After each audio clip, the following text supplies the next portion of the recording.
Paso shooter told authorities that he was targeting Mexicans. What's your reaction to that?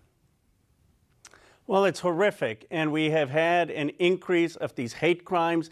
They are motivated by absurd ideologies, the ideology of the Great Replacement, a French author who talks about the replacement of white people. We need to call this for what it is. It's domestic terrorism, and we need the Justice Department to put the resources and the expertise to tackle this, just like they've kept us safe from international terrorism.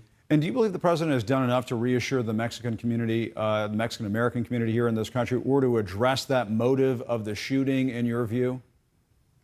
No, I don't. I think the president needs to give a speech about this. He needs to identify what this ideology is. It's the Great Replacement ideology. There's a French author, Camus, who has propagated this. It led to the Christchurch shootings in New Zealand. It led to those awful shootings in Norway. It's proliferating on the internet, on 8chan. The president needs to give a speech. Any other president would say, this is an awful ideology. We need to expose it, defeat it. And this president hasn't done that. Just one line in a speech isn't enough. Why doesn't he do that, in your view?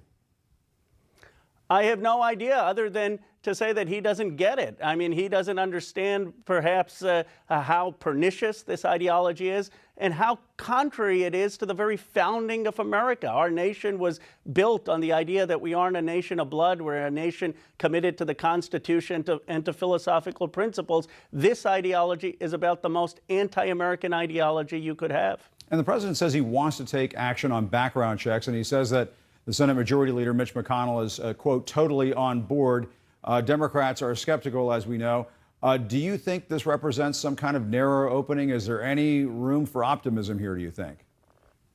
I'm hopeful, but I've been burned before. I mean, 90% of Republicans want this. Here's the irony. Wayne LaPierre, the NRA, actually testified in support of background checks in 1999 after the Columbine shooting. So if I were the president, I'd ask the NRA, what has changed? Why are you 20 years later still not supporting this? The country wants it, and I think it would be politically disastrous for any person in the Republican Party not to vote for this at this point. And the White House organized an event today on the rise of violent online extremism.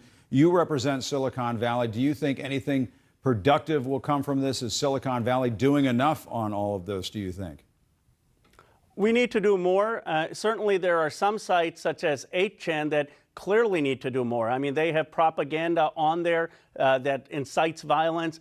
They need to be regulated, and that type of content shouldn't be allowed. But it's a complicated issue. I mean, when you have Mitch McConnell putting a video on his own campaign site about violence threatening him, then you have questions of First Amendment speech. And, you know, Twitter was criticized for removing it. So we need well-crafted regulations that will remove content that incites violence while protecting the First Amendment. And let me ask you about those immigration raids in Mississippi this past week. The White House is actually directing ICE, from what we understand, to conduct more of those raids.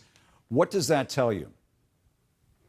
Jim, it was heart-wrenching. I mean, like so many Americans, I saw those kids in tears with their parents being pulled away. And you ask, why the inhumanity of it? First of all, if we're going to go after folks, why aren't we going after the companies? They're the ones with the help wanted signs on our border. They're the ones who are hiring folks who don't have documents. Let's crack down on the companies that are doing this. And second, why are we doing it in such an inhumane way where you have people being hauled and detained when their kids may be U.S. citizens and their kids crying in schools? I mean, there was not an ounce of empathy. It seems that's what's missing in our politics, our governance. Where is the empathy for other human beings? And Congressman, I know you're going to be looking into this. We appreciate your time. Congressman Khanna, thanks so much for joining us tonight. We appreciate it.